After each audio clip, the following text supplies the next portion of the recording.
Oh, you got room? Yeah, I got room. I done deleted so much stuff. Okay. That work. All right, bro. What's good? Who we talking to today, man? It's your boy C. Paul. God's gift. C. Peasy. Whichever one you want to call me. I'm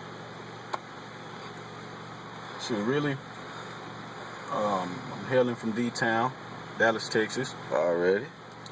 I'm from Houston, Texas. Well, I was born in Houston, Texas, but I moved to Dallas at a very, very young age, at the age of 2. So I don't claim Houston like that. Still got love for them though. Shout out Houston, Texas. So when you moved to Dallas, though? You said when or where? Nah, when? I moved to Dallas probably around the age of 2 or 3. I'm not exactly sure. Somewhere around there though. So you was real young. Yeah. Right. I don't even remember the times.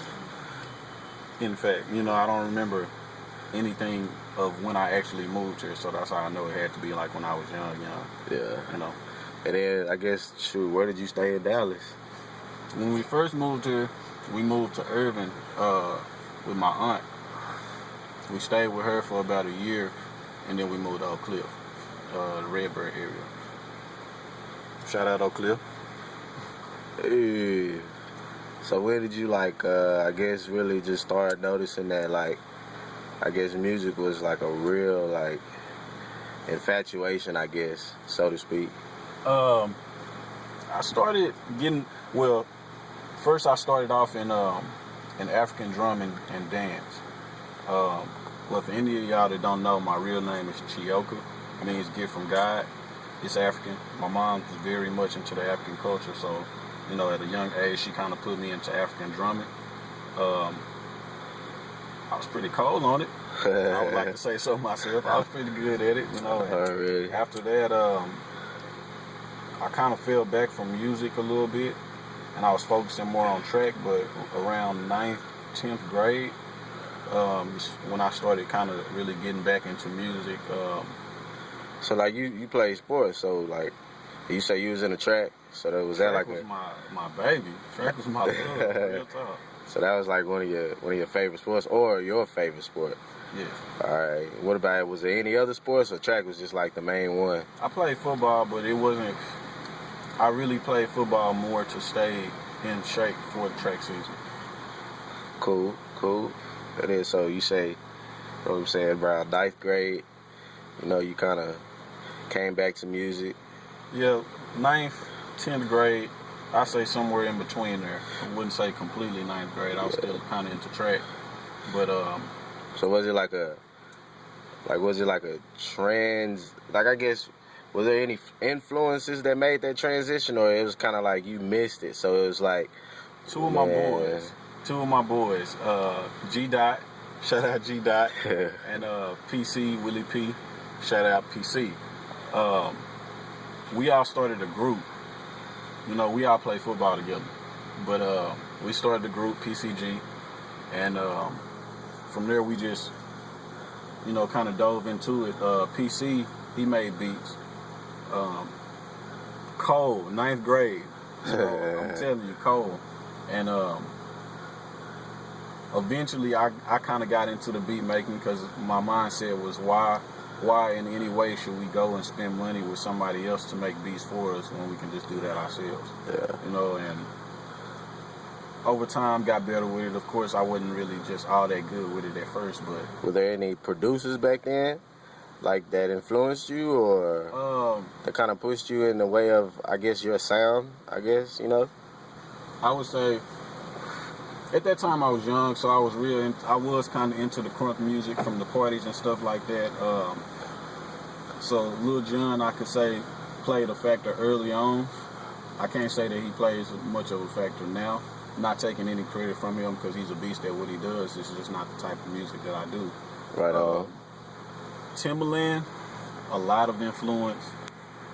And what would you say, I guess, with Timbaland, what would be I guess key things that I guess you gravitate towards in his concepts and his processes that he uses, or just the picture that he creates without any words there. and the boldness of it. One thing that I noticed from him is that he has a signature sound, regardless of if it can be a different type of song, whole different type of feel, but you still know that Timberland made that beat. Yeah. You know, and that just made me start trying to incorporate that aspect of having your own signature sound, kind of, you know. So right on. So you say you was producers what for people, or you say you had a group, or I had a group, PCG, and over time we added group members. My partner D-Boy, shout out D-Boy. My partner Kim, shout out Kim. The group kind of split somewhat, not over no beef or anything like that, mostly just because of location. By the time we got into college, we had, you know, different people going to different colleges, so it kind of split. And, you know, nothing against that. We all still cool. We all still talk, you know. So from that, me along with my label mates, we group members, we started a label called Bangin' ENT. Yeah. From there, we picked up 2 other artists. Shout out my boy Willie G. And Punky. Shout out Punky. And over time, we grew. Eventually, I would say in like the past year and a half, 2 years now, I took a solo path, and it wasn't because of any problems with anybody. It was just because of the fact that my music was kind of going in a different direction as far as what I wanted to do with it. I kind of found my purpose in music. Yeah. And that is to not so much preach to anybody. Don't nobody want to be preached to. You know what I'm saying? Don't nobody want to feel like somebody just trying to bang them over the head with something that they need to know. You know, but at the same time, just kind of shine some light and insight on things that I pick up in life, kind of that could help somebody else. You know? Yeah. Right about that, man. And so I guess with your music now, you know what I'm saying? Like, what are some things that kind of motivate you to make the music that you make now? I can say artist-wise, okay. And I do have a slap list. Okay, but you gotta review with us first on first hand. What is a slap first? Because I know, you know, a lot of people don't know what that is. They may, you know, some people get caught in their feelings, so they may take it the wrong way, you know. It's nothing disrespectful, nothing like that. So explain to us exactly what a slap is. To me, a slap is a form of a salute or a congratulations. Okay. It just means that you did whatever you did so good that it just made me want to slap you. So, number 1 on that slap list is my wife. Okay, not my wife really, but Lauryn Hill. To me, she is my favorite artist of all time. Yeah. Just with what she does with her music, you can hear her purpose in her music. It's not watered down. She talks about what the real is, and a lot of people get what the real is misconstrued.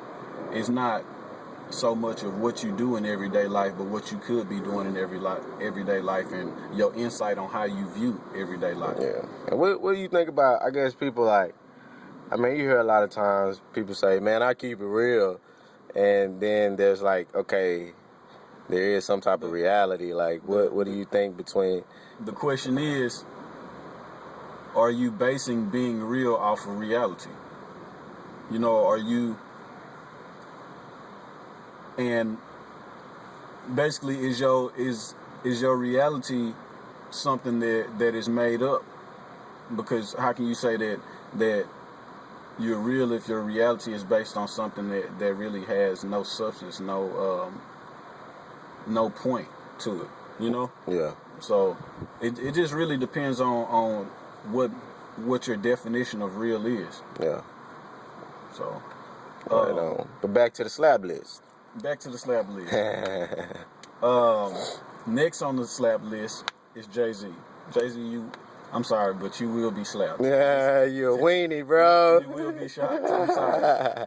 You cross that gun line, you will be shot. Gun line boss. But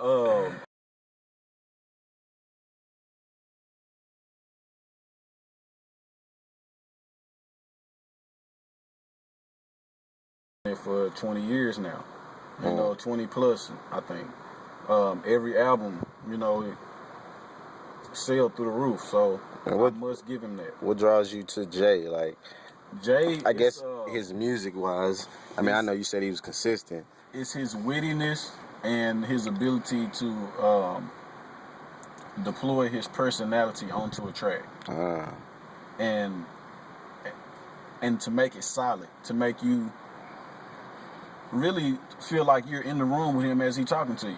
It's kind of, you know, that and his craft. His craft is very strategic. Like, he doesn't slack when it comes to that. You know, and it's a lot of people sometimes. I know over time you can get used to them, so you can become content with things, but that's the thing that he doesn't do. He doesn't become content. He always, even in these 20 years, he still feel like he can make grow. You know, and you can hear that in his music. Do you think, like, okay, like, as far as his consistency wise, do you feel like there are artists out there that can be as consistent, or could even, like, you know, learn from that consistent, I guess, those grounds, I guess? I feel it's a lot of artists that can learn from that. We all can. Like, it's all something that we should incorporate. Like, unless you're doing it for the wrong reason. Yeah. If you're doing it just for money and then you get there and you're getting money now, then that's you, so be it. But if you were originally a lover of the craft, anything outside of